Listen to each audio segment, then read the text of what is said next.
Set the domain of each function in the set builder notation. Guys, welcome back to the channel. This is MathStats. Take a moment to actually hit that subscribe button and that bell. Without further ado, let's get active. So let's say we have this right here, -3 to the fifth root of 2x. What would be the set notation? Now remember, what would be the set notation? Now remember how to write set builder, right? It is something as domain, right, is x such that x belongs in the real number. Something like this, right? It would look something like that. So I'm gonna say this right here.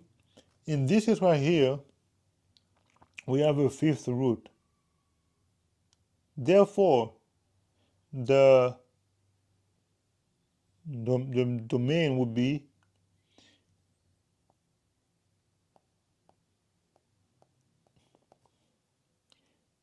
x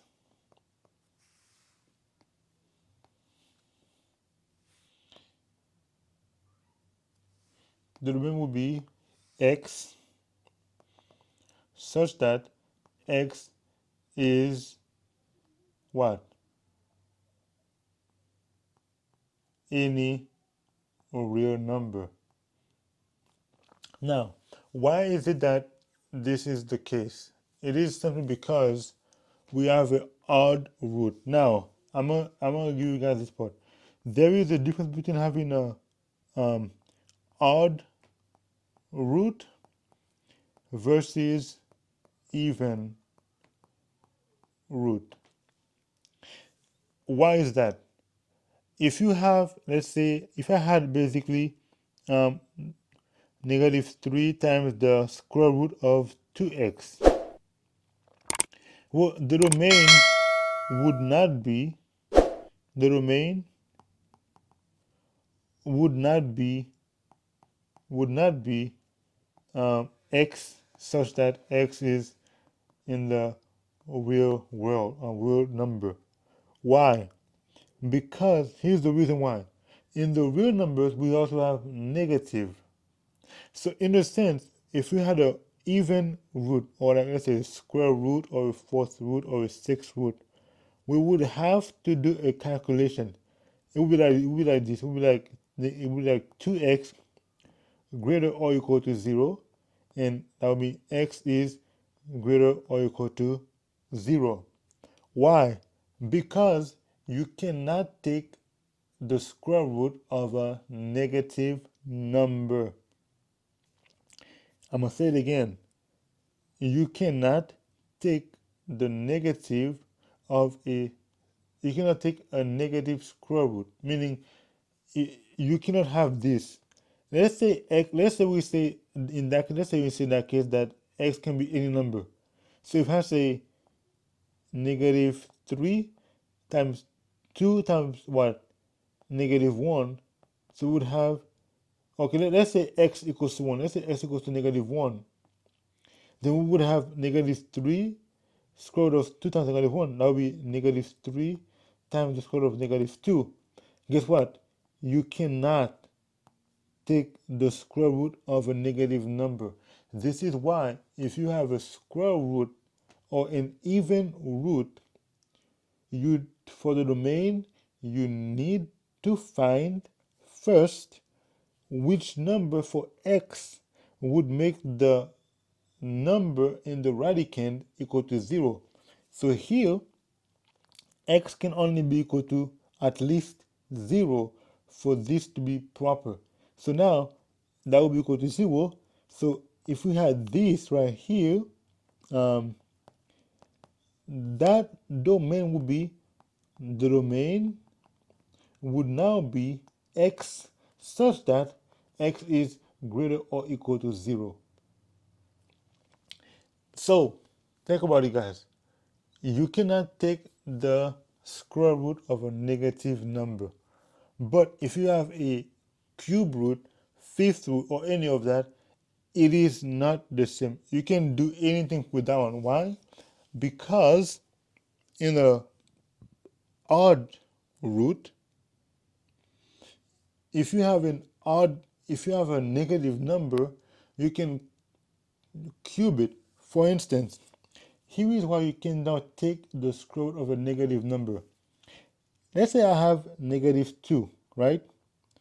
And I want to square it. I will say -2 squared, right?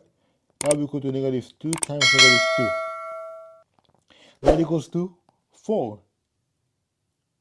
You see why? Now, the square root basically is saying which number, when you square it, equals to 4. It will be 2 or -2, but you cannot have a -2 times -2 equals to -4. So that's why you cannot take the square root of a -4. Okay? So in a sense, you cannot take the square root of a negative number. Now, every number you're gonna take a square root from has to be at least 0 and up. So any positive number, positive integer, you can take their square root. Now, for the odd numbers, for the odd roots, if I have -2 and I cube it, I would have -2 times -2 times -2, which is equal to what? -8. So in this case, I can take the cube root of a negative number. Why? Because the cube root of -8 is equal to -2. Why? Because if I do -2 times 2 times, if I do -2 times -2 times -2, I get -8. But if I say square root of 4 of -4, it does not exist, right? It does not exist, undefined, because you cannot take the square root of a negative number.